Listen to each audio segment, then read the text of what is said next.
What if the suffering in your life is not the enemy, but the doorway? What if the very thing you resent most, the heartbreak, the failure, the injustice, the losses, the crucible from which your unshakable strength must be born? You spend so much time wishing the past were different, clawing at closed doors, bargaining with fate like a desperate gambler refusing to fold, all the while life stands silent, unbending, unmoved. The Stoics knew what modern minds refuse to accept. There are forces in this world indifferent to your desires, and your peace will never come from control, it will come from surrender.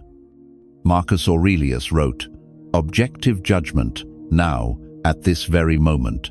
Unselfish action, now, at this very moment. Willing acceptance now, at this very moment of all external events." That's all you need. Do you hear that? Not tolerance, not passive resignation. Willing acceptance. A fierce, conscious decision to meet the world on its own terms and still remain undefeated. When you rage against the things you cannot change, you chain yourself to them. You become a prisoner of what cannot be undone. Epictetus taught that we are disturbed not by things, but by the views we take of them. Your heartbreak is not what breaks you, your refusal to accept it is. Your loss is not the source of your despair, it is your belief that it shouldn't have happened. The Stoic does not pray for life to be easier, he prays for the strength to endure it as it is. She does not scream into the void demanding a different fate. She finds poise in the storm and says, "Let it come." There is no peace in fantasy. The world will never mold itself to your preferences, and the longer you demand that it does, the more bitter and helpless you become. Instead, bend, flow, adapt. You must become like water poured into a broken jar, still full, still fluid, despite the cracks. Seneca wrote, "A good character, when established, becomes a sort of mute command." What kind of command do you give the world when you accept it without breaking? What message do you send when you lose everything and still choose to stand with dignity, that you are not here to be spared from pain, you are here to be forged by it? You are not the author of all events in your life, but you are the author of your response, and that is enough. That is the realm of your power. Control what you can, accept what you cannot. And know the difference, not with blind submission, but with eyes wide open and spirit awake. You will be denied things.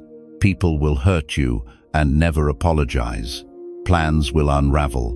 Death will come. And none of this is a mistake. In fact, it's precisely how life sharpens you, chisels away your illusions, and dares you to become real. There is a strength in letting go that no clenched fist will ever know. There is a bravery in silence, in stillness, in choosing not to curse the storm but to walk through it without flinching. The impediment to action advances action. What stands in the way becomes the way. If the obstacle is unmovable, then let it become your path. If the loss is permanent, then let it become your teacher. And if the pain is inevitable, then let it deepen you. How much time have you wasted rehearsing different outcomes in your mind? How many hours of life have you sacrificed to fantasies where things went your way? Let that go. Burn it. What happened, happened. What is, is. And what will be, no one knows. But you are here. You are breathing. And that means you still have power.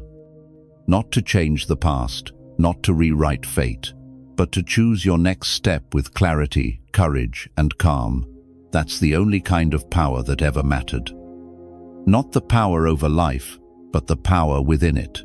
To see clearly, to act rightly, to accept willingly. And so the question returns to you now, like a blade demanding to be gripped. What are you clinging to that you must let go? What silent war have you been fighting against reality? The Stoic path is not to win that war, it is to end it. Not to be crushed by fate, but to embrace it like an old friend who always tells the truth. Amor, Fati, no just acceptance of fate, but love of it. Because everything that has shaped you, broken you, healed you, and scarred you is the very thing that built the strength you now carry. And nothing, no grief, no injustice, no defeat can ever take that away.